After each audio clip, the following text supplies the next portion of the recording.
नमस्कार. या जनजागृती मोहिमेचा एक महत्त्वपूर्ण टप्पा म्हणजे सर्व लोकांपर्यंत प्री एक्लॅम्प्शिया अर्थात गर्भावस्थेतील उच्च रक्तदाबचे धोके हे समजून सांगणे आणि त्या अनुषंगाने आज आपण प्रसूतीशास्त्र विभाग, शासकीय वैद्यकीय महाविद्यालय छत्रपती संभाजीनगर तसेच औरंगाबाद स्त्रीरोग तज्ज्ञ संघटना, राष्ट्रस्तरीय स्त्रीरोग तज्ज्ञ संघटना फॉक्सी, राज्यस्तरीय स्त्रीरोग तज्ज्ञ संघटना एमॉक्स आणि मराठवाडा प्रभाग सोसायटी ऑफ फिटल मेडिसिन यांनी मिळून आम्ही आयोजन केलं एक छोट्याशा पथनाट्याचे. पथनाट्याची संकल्पना डॉक्टर वीणा पानट यांची, तांत्रिक मार्गदर्शन लाभले डॉक्टर सोनाली देशपांडे यांचे, कला मार्गदर्शन डॉक्टर जयश्री जाधव यांचे, पटकथा आणि संवाद डॉक्टर स्वाती दंडे आणि आम्हाला सर्वांचं दिग्दर्शन, या पथनाट्याचं दिग्दर्शन केलं आहे डॉक्टर कमलेश महाजन यांनी. तर चला बघूया आजचं छोटं पथनाट्य. डॉक्टरांनी दिलेल्या सूचना पाळा, गर्भावस्थेतील उच्च रक्तदाब टाळा.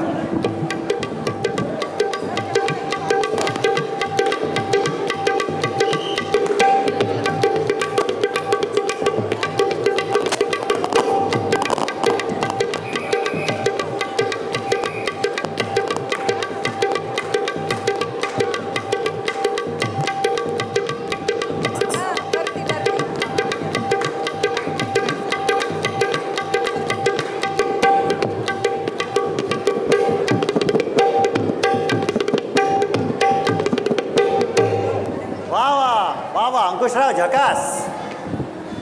तर ऐका हो ऐका, ऐका हो ऐका, ऐका हो ऐका, रुग्णांनो ऐका, सासवांनो ऐका, नवऱ्यांनो ऐका, शेजाऱ्यांनो ऐका, अंगणवाडी वर्करांना ऐका आणि बाकी साऱ्यांनो, तुम्ही हे उपडीत जमलेले सगळे पेशंट्स, त्यांचे नातेवाईक सगळ्यांनो ऐका. हा तर ऐका. तर मग आपला भारत देश दूध उत्पादनात जगात पहिला. टाळ्या टाळ्या. आपला सचिन तेंडुलकर क्रिकेटमध्ये धावसंख्येच्या क्रमवारीत जगात पहिला. सचिन हा. आणि विकसनशील देशांच्या क्रमवारीत आपला भारत देश जगात पहिला.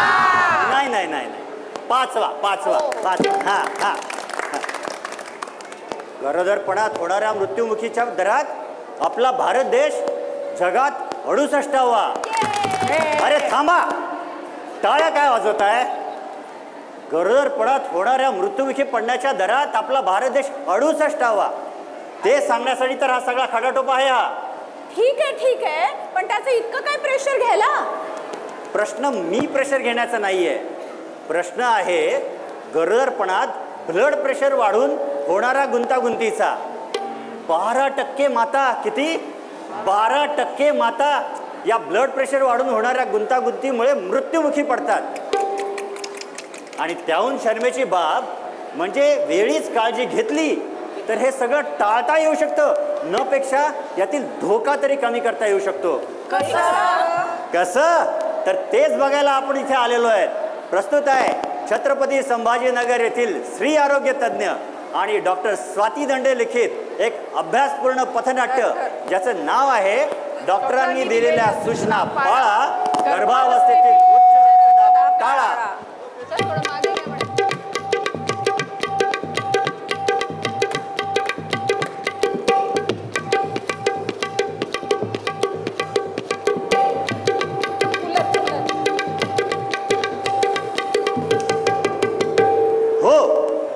तर आता आपण आलेलो आहेत महाराष्ट्रातील एका मध्यमवर्गीय घरातील बाहेरच्या खोलीत. रविवारची दुपारे मस्तपैकी सगळ्यांनी जेवण केलेलं असतं. तसा हा नवरा सुद्धा बायकोच्या हातचं मस्त मटणाचं जेवण करून चांगला झोपलाय. बघा काय घोरतोय, बाप रे. आणि त्याची बिचारी बायको, जी पहिल्यांदाच गरोदर आहे, 7-8 महिन्याची, काम करून थकून बसली आहे. आणि हे काय, सगळ्या अंगावर सूज आहे तिच्या. आता पुढे काय होतं, चला आपण बघूयाच.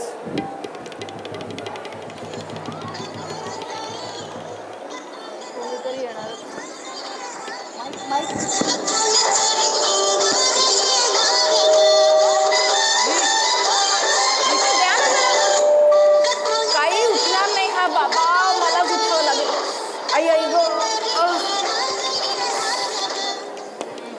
हॅलो, हा कोण? ताई, बोल ग. अगं इतक्यात कुठे डिलिव्हरी? अजून तर 7वा का 8वा काही आठवत नाही बाई. पण पायाला अंगाला अशी सूज आली आहे, जसं काही 9वा संपल्यासारखी दिसायला लागली आहे मी. काय म्हणते दवाखान्यात? अगं गेलो होते की बाई, 2 वेळा गेलो होतो. पहिल्यांदा गोड बातमी कळली तेव्हा यांनी नेलं होतं बाई कौतुकानं. मग काय संपलं कौतुक, पुन्हा काही नेलं नाही. मग 5व्या महिन्यात थोडा त्रास झाला. 5व्या महिन्यात थोडा त्रास झाला म्हणून आशाबाईकडे गेले होते. अगं त्या आशाबाई अंगणवाडीत असतात ना तर त्या घेऊन गेल्या जबरदस्तीने दवाखान्यामध्ये. दवाखान्यात गेले तर ते डॉक्टर म्हणाले तुमचं BP का FP काय ते वाढले. मग म्हणाले मीठ कमी खा आणि जरा आराम करा म्हणाले. आराम, मला जेव्हापासून आराम सांगितलाय मी तर करत नाही, यांचा भारी आराम वाढलाय बाई. मग म्हणाले की जरा आराम करा, तपासण्या करा, BPच्या काय गोळ्या लिहून दिल्या. पुन्हा म्हणाले पुन्हा पुढच्या आठवड्यात नक्की या. मला दवाखान्यात जायचा भारी कंटाळा. मी काय त्या गोळ्या घेतल्या नाहीत, त्या तपासण्या केल्या नाहीत, पुन्हा त्या दवाखान्यात फिरकले सुद्धा नाही. पण आता असं डोकं जाम धरले, काय सांगू तुला. काय म्हणतेस? काय काय म्हणालीस? किती वेळचा फोनवर बोलतेस गोलो गोलो, जरा रविवारचं झोपू दे की मला. अहो अहो माझं डोकं खूप दुखायला लागलंय अचानक, खूपच दुखायला लागलंय. आता ताईसोबत बोलताना नव्हतं वाटतं दुकान, बिचारा गबस म्हणलं की. नाही हो, खरंच सांगते माझं डोकं खूप दुखायलंय, जीव घबरं व्हायला लागलाय. जरा सासूबाई आहेत का बघा मध्ये, बोलवा बरं आई. पटकन. ये आई, काय रे बाळा? अगं बघ बरी कसं करायला लागली. काय कटकट आहे मेली, जरा दुपारचं निवांत पडावं ते नाहीच या घरात. अरे अजून 8वाच ना महिना हिला, इतक्यात कसला आलाय त्रास. काय आजकालच्या मुलींचे नखरे. अरे तू पोटात होतास ना तर मी शेतातच बाळण झाले, लगेच कामालाही लागले. आणि वय तरी किती कमी होतं माझं तेव्हा. अवघ्या 30शीत कुटुंब कल्याणचं ऑपरेशनही झालं. नाहीतर आजकाल ह्या घोड नवऱ्या 30शीत लग्न आणि 32शीत पायलट करेन. हा, काळ बदलला सासूबाई, काळ बदलला सासूबाई, काळ बदलला सासूबाई, काळ बदलला सासूबाई. हा, धोरणं आता स्वीकारा नवी, धोरणे आता स्वीकारा नवी. प्रत्येक डिलिव्हरी दवाखान्यात, हो दवाखान्यातच व्हायला हवी. काळ बदलला सासूबाई. आई ग, आई आई ग. अगं आई, दिसायला जरी जाडूड असली ना तरी हिच्या अंगात रक्त कमी आहे असं डॉक्टर बोलले होते. ते असंही म्हणाले की हिच्या रक्त तपासण्या आणि सोनोग्राफी बी करून घ्या. तुला बोललो तर तू म्हणले आम्हाला काय लेकरं नाही झाले का. हा बोलले. आणि काही हिच्या माहेरचे पैसे लावणार आहेत का? मग राहू दे. हे कधी बोलले मी? अहो ते सगळं राहू द्या हो, मला मळमळायला सारखं वाटायला लागलं. उलटी याला काय असं वाटतंय. अगं मळमळतंय ना तुला तर 2 बोटं घाल घशात आणि कर उलटी. त्या उलटीचं काय मला एवढं कौतुक. तुझ्या जुळ्या नंदा पोटात होता तर 9 महिने मला उलट्या होत होत्या, पण नाही कचू नाही. पोट तर दुखत नाहीये ना, मग मिळवलं. अहो किती वेळा सांगितलं सासूबाई, आता मला सहन होत नाही हो. डोकं गच्च धरले, आता पायाला बघा केवढी सूज आली आहे, मळमळ व्हायला लागली आहे, जीव घबरा व्हायला लागलाय हो. आणि अहो आता अंधुक दिसायला लागले. आता तर इथं होते हो, हे आता कुठे गेले. अहो आणि माझ्या पोटात दुखलेलं पाहिजे ना तुम्हाला. घ्या इथे छातीच्या खाली पोटाच्या वर दुखायला लागले. आई ग.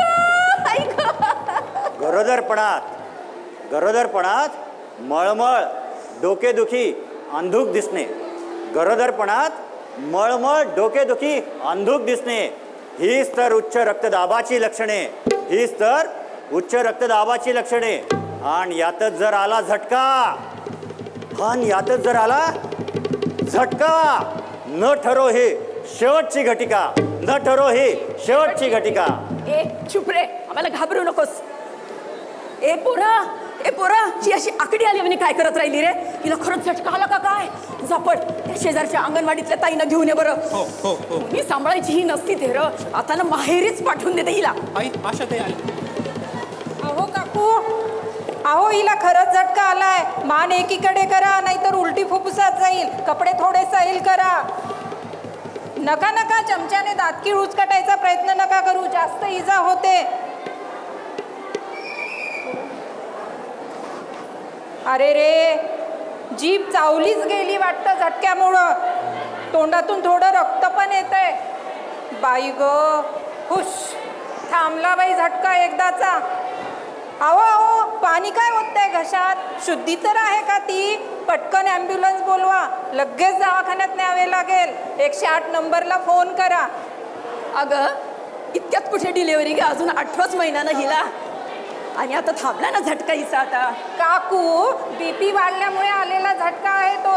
ताबडतोब दवाखान्यात न्यावेच लागेल. डिलिव्हरी कधी करायची ते डॉक्टर ठरवतील. भाऊजी, ते मागे NC कार्ड दिलं होतं ना, ते घ्या सोबत. चला चला दवाखान्यात नेऊ.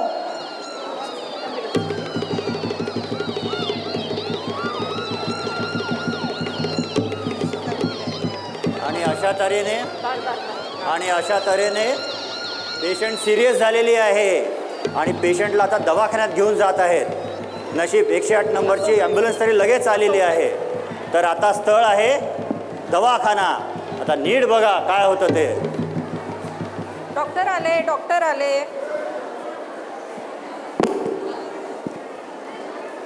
डॉक्टर डॉक्टर, अहो ही माझ्या घराशेजारीच राहते. 7वा का 8वा महिना आहे. मगाशी झटका आला म्हणून घेऊन आले ताबडतोब. ह्याच्या आधी मी 6व्या महिन्यात एकदा घेऊन आले होते, ते पण त्यावेळेस इथे दुसरे डॉक्टर होते. अरे, क्लासिक एक्लेम्शियाची केस दिसतीये. बीपी किती आहे? 160 वा 130. अरे बापरे, बाळाचे ठोके बरे आहे ना? चला चला, बरे. चला आपण पटापट IV लावून टाकू, मेडिसिन सुरू करू, रक्त तपासणीला पाठवू. अरे नातेवाईक कुठं आहे? अरे नवरा कुठं आहे? सिस्टर, पटापट कन्सेंट घेऊन टाका. मॅक्सल भरा. चला कॅथेटर करून टाकू. तुम्ही दाखवले ना पहिले? दाखवा बरं कार्ड. चांगलं 2दा दाखवलं, 2दा. एकदा जेव्हा गुड न्यूज कळाली तेव्हा, आणि एकदा आशाताई घेऊन गेल तर तिला दवाखान्यात दाखवायला. अहो इतक्या महिन्यामध्ये फक्त 2दाच दाखवले? अरे पहिल्यांदा जेव्हा 2 महिन्याची गर्भार होती तेव्हा मात्र BP 110/70 होतं, एकदम नॉर्मल. मग 6व्या महिन्यात तुम्ही आशाताई वर्कर बरोबर आल्या होत्या तेव्हा BP 140/92. त्या व्यतिरिक्त तुम्ही कधीही आले नाही. अरे आले असते तर कळलं असतं की BP वाढलंय, गोळ्या घ्यावे लागतील, तपासण्या कराव्या लागतील. पण नाही, तुम्ही तर नंतर उगवलेच नाही. नियमित तपासणी वारंवार, नियमित तपासणी वारंवार. नका खाऊ लोणच्याचा खार, नका खाऊ लोणच्याचा खार. सगळे लक्षात ठेवा. नियमित तपासणी वारंवार, नका खाऊ लोणच्याचा खार. अरे बीपीची खाल्ली असते गोळी, बीपीची खाल्ली असते गोळी तर पुढचे धोके आपोआप टाळी, आपोआप टाळी. या टाळी. तुमच्या बरोबर राहून माझं सुद्धा यमक सुधारायला लागलं. पण एक गोष्ट सांगते, जर लग्नाच्या वेळेस स्त्रियांचं वय 35च्या पुढे आहे किंवा तिला गर्भधारणा उशिरा होते, तिला जुळे मुलं आहे, तिचं वजन जास्त आहे, तिला मधुमेह आहे, तर अशा बायकांना ब्लड प्रेशर वाढण्याचा नक्की धोका असतो. अशा केसेसमध्ये आपण ॲस्पिरिनच्या गोळ्या, कॅल्शियमच्या गोळ्या हायर डोजमध्ये देतो. म्हणजे ह्या रक्तदाबाचा त्रास काही प्रमाणात कमी करायला आपल्याला नक्की यश मिळतं. डॉक्टर मॅडम, ते तुम्ही लोणच्याच्या खाराचं काय म्हणाले हो मगाशी? ते सूत्रधार बोलले ते बरोबर आहे का? मी आता लोणचंच टाकणार होती बघा. ब्लड प्रेशर वाढल्यावर ऐका नीट. ब्लड प्रेशर वाढल्यावर ऐका नीट. नका घेऊ वरतून मीठ, नका घेऊ वरतून मीठ. सूत्रधाराचे म्हणणे रास्त, सूत्रधाराचे म्हणणे रास्त. लोणच्यात मीठ असतंच जास्त, लोणच्यात मीठ असतंच जास्त. वा वा वा वा डॉक्टर मॅडम, तुम्ही तर एकदम शीघ्र कवीच निघालात हो. बरं, पण मला आता सांगा, या केसचं आता काय करायचं? म्हणजे सोनोग्राफी करायची, काय करायचं? नाही, आता हिची सोनोग्राफी नक्की करणार. बट ह्याच तपासण्या आपण 3 महिने झाल्यावर किंवा 4था महिना सुरू होतो तेव्हा केलं असतं तर आपल्याला कळलं असतं की BP वाढणार आहे का नाही, किती वाढणार, कोणते पेशंट सिरियस होणार. बट आत्ता तर तो मुद्दाच नाही. डॉक्टर ताई, माझ्या बायकोचं आणि बाळाचं कसं होईल जरा सांगता का? हे बघा, तुम्ही जर नियमित तपासणी केली असती तर आपल्याला कळलं असतं ना की BP वाढलंय आणि आपण हे 7व्या 8व्या महिन्यात बाळंतपण होण्याऐवजी गाडी ठीक 9व्या महिन्यापर्यंत घेऊन गेलो असतो आणि छान सुखरूप सुटका झाली असती. बट आता डॉक्टरांचे प्रयत्न चालू आहेत, बघूया. सूत्रधार महाशय, आता तुम्हीच तुमच्या खास शैलीत समजावून सांगा. अंकुशराव, थोडं हो द्या 2. तर ऐका, सगळे ऐका. ते 118 नंबरचे ओपीडीतले पेशंट पण ऐका. सुरक्षित मातृत्वाचा जर असेल ध्यास, सुरक्षित मातृत्वाचा जर असेल ध्यास, ठेवा डॉक्टरांवरती विश्वास, ठेवा डॉक्टरांवरती विश्वास. वेळोवेळी चेकअपचा होईल त्रास, वेळोवेळी चेकअपचा होईल त्रास, पण फळ मिळेल नक्कीच खास, पण फळ मिळेल नक्कीच खास. ऐका पुन्हा, देऊन लक्ष, ऐका पुन्हा, देऊन लक्ष. BP कडे करू नका दुर्लक्ष, BP कडे करू नका दुर्लक्ष. अशी ही झटक्यात रूपांतरित होई, अशी ही झटक्यात रूपांतरित होई. हातची केस हाताबाहेर जाईल, हातची केस हाताबाहेर जाईल. गेली का केस हाताबाहेर? अरे देवा, माझ्या कर्मा काय करू. माझी एकुलती एक सून होती हो, फार गुणाची सून होती. काय हाताला चव होती तिच्या, मटण तर अशी भारी बनवायची. अरे माझ्या देवा, गेली हो माझी सून. काहीतरीच काय बोलताय? तुमची सून आता ठीक आहे, पण आतमध्ये पण तिला झटका आला होता. BP पण खूप वाढलं होतं बरं का. आता बाळाचं वजन 8व्या महिन्याचं म्हणून बरं होतं आणि तिचा जीव वाचवावा म्हणून आम्ही ताबडतोब डिलिव्हरी करून घ्यायचा निर्णय घेतला. तपासल्यावर लक्षात आलं की पिशवीचं तोंड घट्ट बंद आहे, म्हणून लगेच सीझरचा निर्णय घेतला. म्हणून आज तुमची नात सुखरूप आहे बरं का. 8व्या महिन्यामध्ये झाली म्हणून फक्त काचेच्या पेटीमध्ये ठेवली आहे. हो का? मग आता सुट्टी कधी होणार? चला घरी जाऊ. चला. सुट्टी काय घेऊन बसलाय सासूबाई? 7 दिवस तरी काही तिची सुट्टी होणार नाही. तिचा BP कमी नको का व्हायला? आणि सुट्टी झाल्यावरही दर 7 दिवसाला BPला यावंच लागेल तिला, लक्षात ठेवा. हो मॅडम, आम्ही फार लांब पटरीच्या तिकडे राहतो, असं सारखं कसं दाखवायला जमलो आम्हाला? अहो काकू, तुमच्या घराशेजारी जो दवाखाना आहे ना, तिथे जरी BP चेकअपला घेऊन गेलात तरी चालेल. BP जर 140/90च्या वर गेलं तर मग घेऊन या इकडे. कधी जर डोकेदुखी झाली, अंधुक दिसलं, मळमळ जर व्हायला लागलं तर लगेच इकडे घाटीत घेऊन या. बरोबर आहे ना डॉक्टर? बरोबर बोलला तुम्ही. तिला आपल्याला पुढे 3 महिने, लक्षात ठेवा, 3 महिने तिच्या BPवर लक्ष ठेवावंच लागेल. आणि मनाने BPच्या गोळ्या कमी जास्त करायच्या नाही बरं का. आणि BPच्या गोळ्यांबरोबर लोहयुक्त गोळ्या आणि कॅल्शियमच्या गोळ्या पण रेग्युलर घ्यायच्या.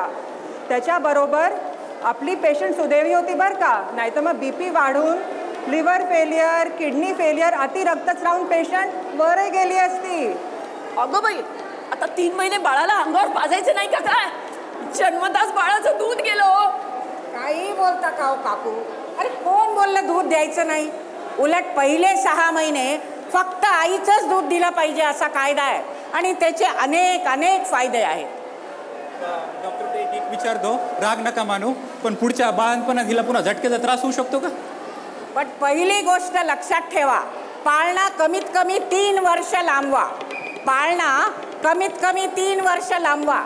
आणि पुढच्या प्रेग्नन्सीमध्ये ब्लड प्रेशर वाढायचा थोडा धोका आहे, पण त्यासाठी काय काळजी घ्यायची ते तुम्हाला आता चांगलंच माहीत आहे. होऊ द्या थोडं.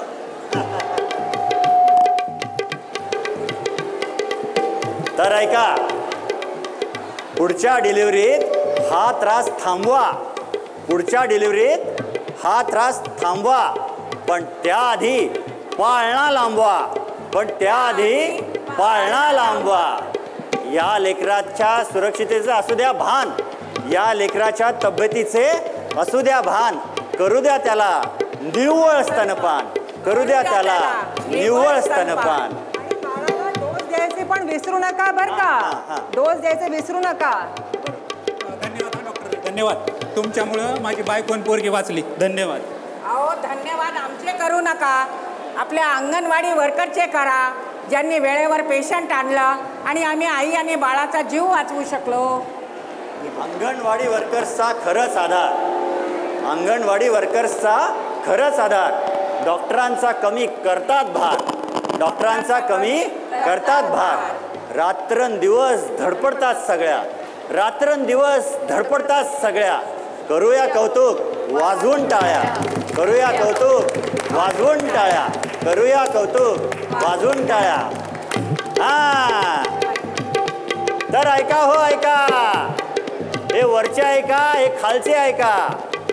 बायांनो ऐका, बायकांनो ऐका, बुवांनो ऐका, बाप्यांनो ऐका. काय ऐका?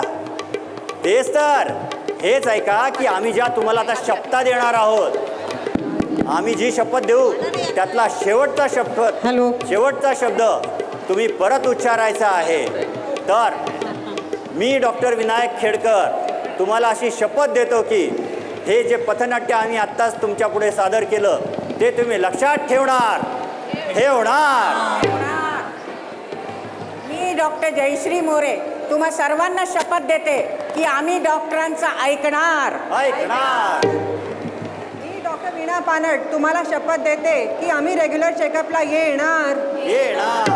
मी डॉक्टर भाग्यश्री राजवन तुम्हाला शपथ देते की आम्ही डॉक्टरांनी सांगितलेल्या गोळ्या घेणार. मी डॉक्टर जयश्री जाधव तुम्हा सर्वांना शपथ देते की आम्ही डॉक्टरांनी सांगितलेल्या सर्व तपासण्या करणार. मी डॉक्टर धीरज कोटेचा शपथ देतो की डॉक्टरांनी आम्हाला ॲडमिट व्हायला सांगितलं तर आम्ही ॲडमिट होणार. मी डॉक्टर श्रद्धा परितकर अशी शपथ देते की डॉक्टरांनी सांगितल्याप्रमाणे 6 महिने केवळ स्तनपान करणार. मी डॉक्टर सोनाली देशपांडे अशी शपथ घेते की जर माझं गरोदर अवस्थेत BP वाढलेलं असेल तर मी डिलिव्हरीनंतर 3 महिने BP चेकअप सुरू ठेवणार.